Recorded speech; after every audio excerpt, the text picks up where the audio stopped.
Welcome to part 2 of my tale, because this girl does not know how to tell a short story. For anyone that didn't see my previous video, part 1, I suggest going back to check that out first, just for some context. Hello friends, welcome back to the channel. Thank you all so much for being here. For those of you who don't know me, I am Mel and this is my YouTube channel where I'm documenting my health journey with a specific focus on weight loss in the hopes that it will help other people out there on similar journeys. Tell you what, being pregnant, I am running out of breath to say that little intro in one go. Hopefully you can't tell how puffed I am. So we are on to part 2 of my diagnosis update, and key points from part 1 are that I was diagnosed with Hashimoto's disease. I am currently 28 weeks pregnant.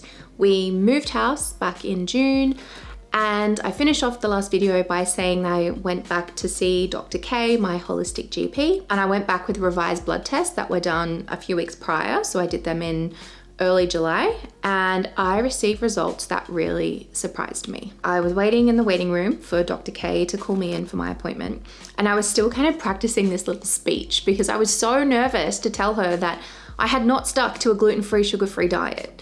And I felt really guilty about it, but I was also feeling kind of curious to know what the results were because I did stick to the supplements and I did feel a lot better. So it was weird. I was just feeling weird. But as soon as she opened the door and she called me in, she had a smile on her face. She was very calm and relaxed, and I just felt instantly better. And I went in there and I told her I hadn't lost any weight. In fact, I'd gained a kilo.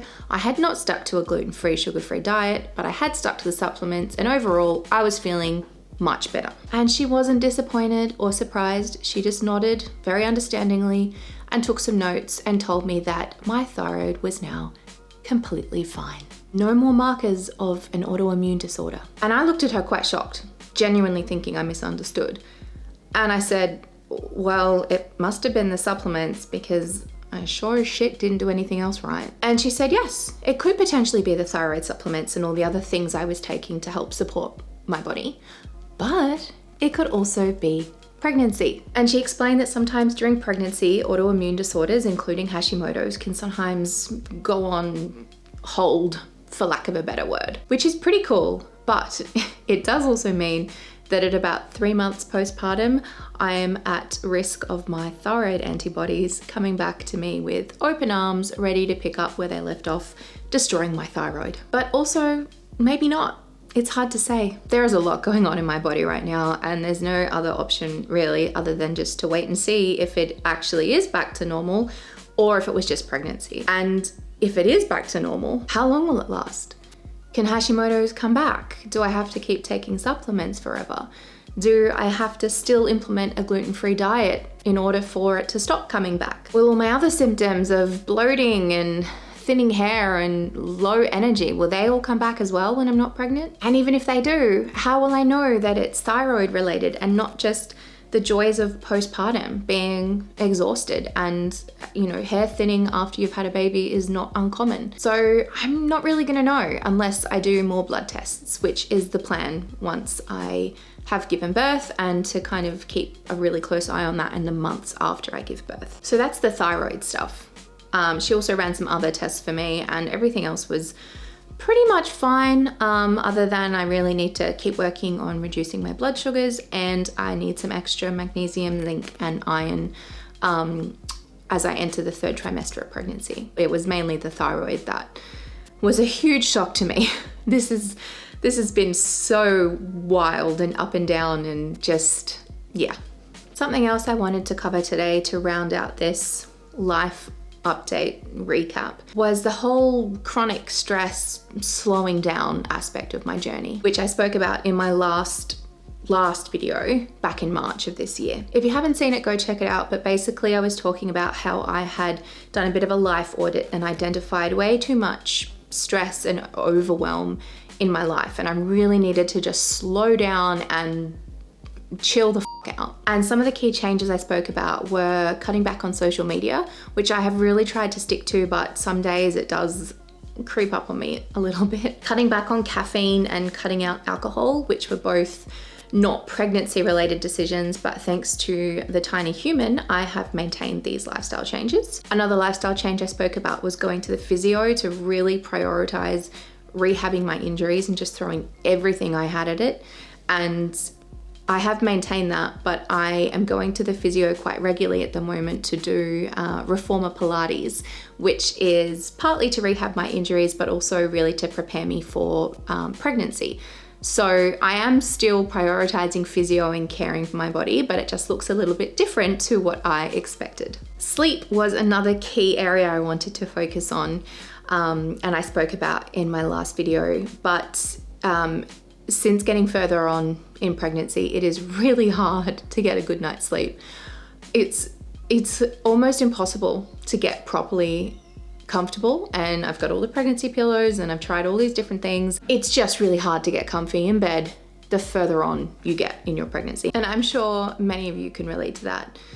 But it is what it is. It's part of pregnancy, and I can get as much sleep as I can and try and get as comfortable as I can, but prioritizing the best night's sleep I've ever had right now, not gonna happen, and that's okay.